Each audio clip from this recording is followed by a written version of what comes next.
The human brain is one of the smartest on the planet, but there are some things we just can't wrap our minds around. One of those is the paradox.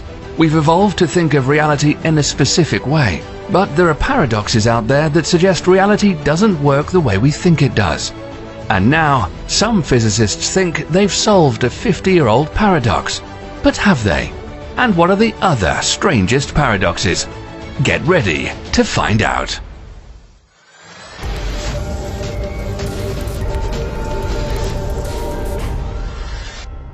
A lot of you are probably familiar with the Fermi paradox. Named after Italian physicist Enrico Fermi, who is famous for creating the first nuclear reactor, this paradox seeks to answer the question, where are the aliens?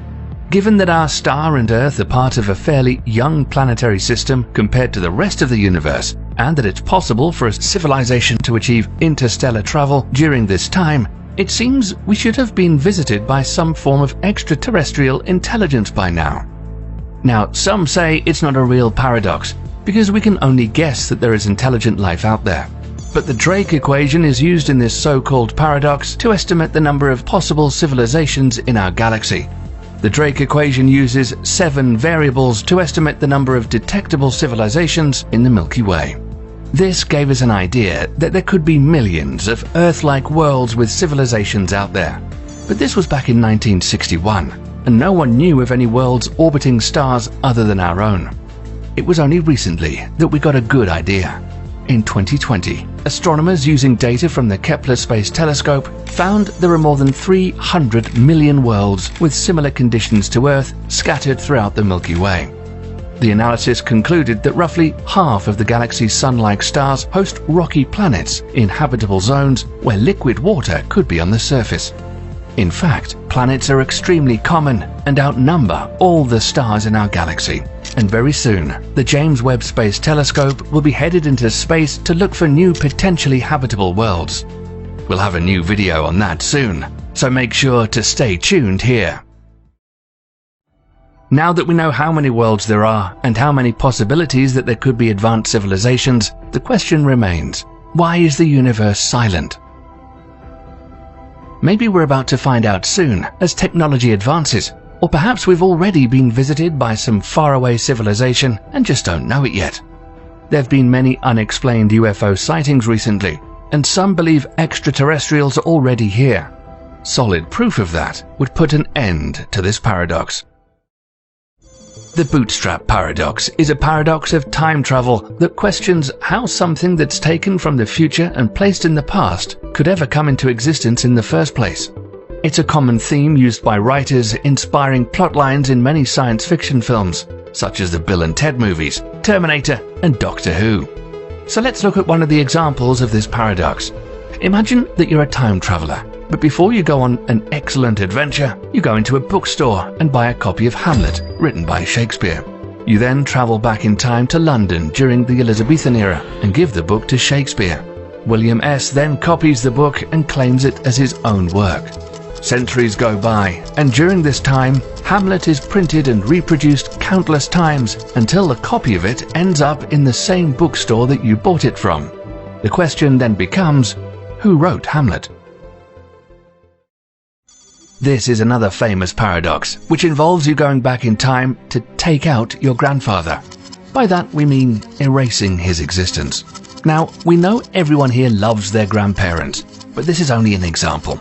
Once again, you're a time traveler, and you pop back in time to do the deed and erase your grandfather's existence.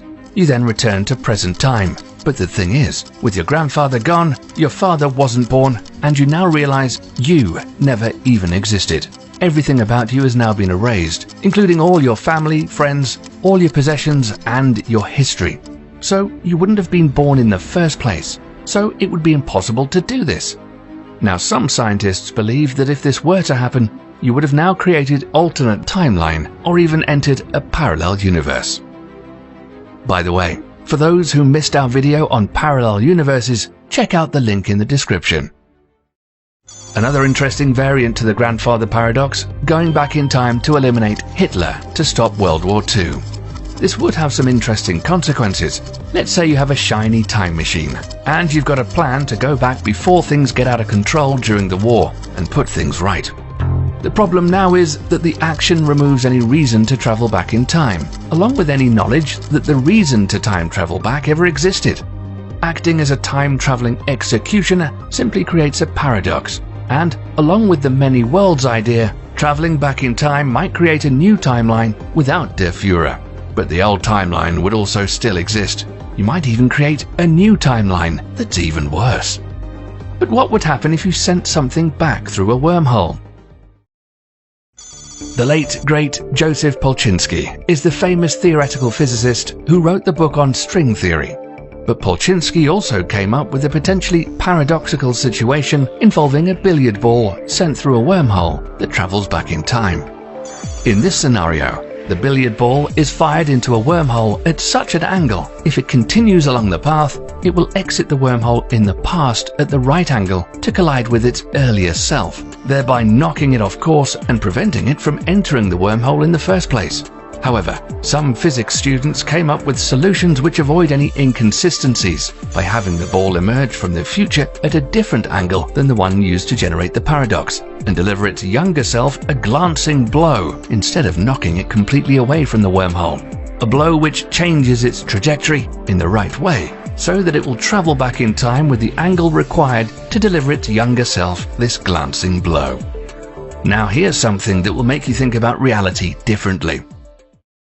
The observer's paradox is something very strange indeed, and of all the bizarre facts of quantum theory, there are fewer stranger than Schrödinger's famous fable about a cat that's neither alive nor deceased. For the record, this is a thought experiment only, and no animals have ever been harmed. The paradox describes a cat that's locked inside of a windowless box, along with some radioactive material, a Geiger counter, a hammer, and a container of deadly poison. The radioactive material has a 50% chance to decay. If the Geiger counter records an emitted radioactive particle, it then triggers a hammer that smashes a vial of poison that will be fatal to the cat. However, you would not know if the cat was alive or deceased until you opened the box. And so until the box was opened, the cat would be both alive and deceased at the same time. How is this possible, you ask? This is because simply looking at matter actually changes the outcome of what happens to it. You can't know something is there unless you see it. Now, you're probably saying this whole thing is very strange, but consider another observer's paradox called the double slit experiment. This is the most famous physics experiment of all time. Imagine a wall with two slits in it, and then throwing tennis balls at the wall. Some of them will bounce off the wall, but some of them will travel through the slits.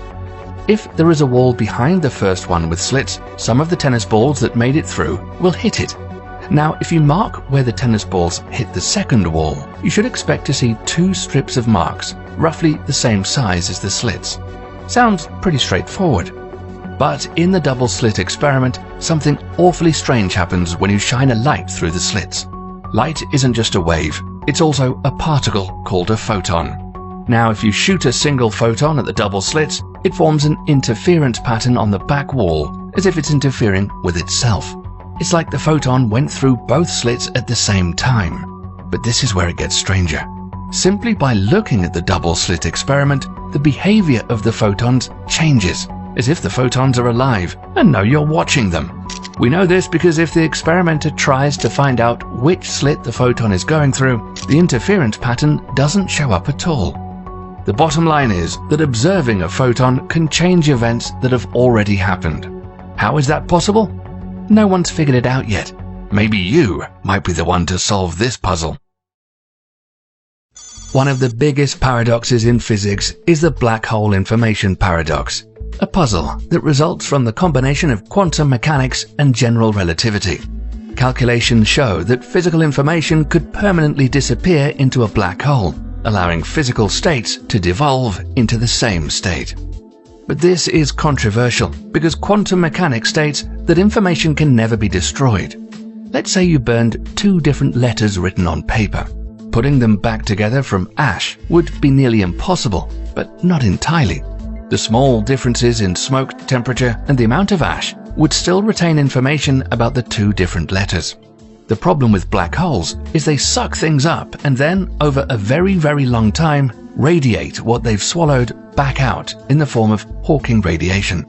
Unfortunately, unlike the smoke, temperature, and ash from burning a letter, Hawking radiation contains no information about what the black hole ate. This is because all Hawking radiation is the same, which implies that black holes destroy information about the universe. So, do evaporating black holes really destroy information, or does information escape as the black hole evaporates? A new generation of physicists say that information does indeed escape a black hole by their radiation, and they've identified an invisible surface that lies inside a black hole's event horizon called the quantum extremal surface. This surface appears to encode the amount of information that's radiated away from the black hole, evolving over the black hole's lifetime exactly as expected if information escapes. Apparently, something can escape a black hole. It's a problem not completely solved yet, and it's a work in progress. When we find out for sure, stay tuned here and we'll let you know.